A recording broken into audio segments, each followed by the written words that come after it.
Tulad ng karamihan sa ating mga kababayan, number 1 din sa nais ni Senate President Win Gatchalian na talakayin ng presidente sa kanyang sona ang korupsyon. Narito ang ulat ni Gazi Sari mula sa Senado.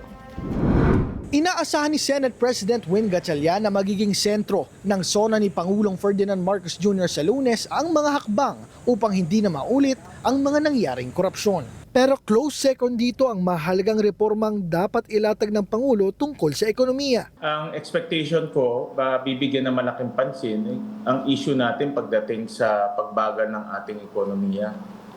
Malaking issue ito para sa akin dahil nga dito nakasalalay ang maraming bagay na makakapekto sa pang-araw-araw na pamumuhay ng ating mga kababayan. Ayon pa kay Gatchalian, tila naging tradisyon na sa mga sona ng Pangulo ang earth-shaking statements o pasabog, kaya inaasahan niya rin ito, lalo na kung tungkol sa mga malalaking kontrobersiya ngayon. Kinumpirma rin ng Senate President na handa ang institusyon sa muling pagbubukas ng sesyon sa kabilaya ng mga bagong hamon tulad ng napaulat na death threats laban kay Senator Risa Hontiveros.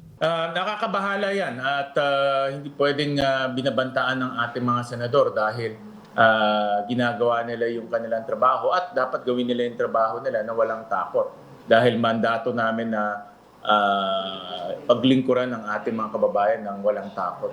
Uunahin umano nila ang mga nakapilang legislative agenda ng administrasyon. Target din ng Senado na paikliin ang mga araw ng impeachment trial ni Vice President Sara Duterte sa pagpapatuloy nito sa Miyerkules. Mula rito sa Senado, ako si Gazi Sarip para sa D8 TV News.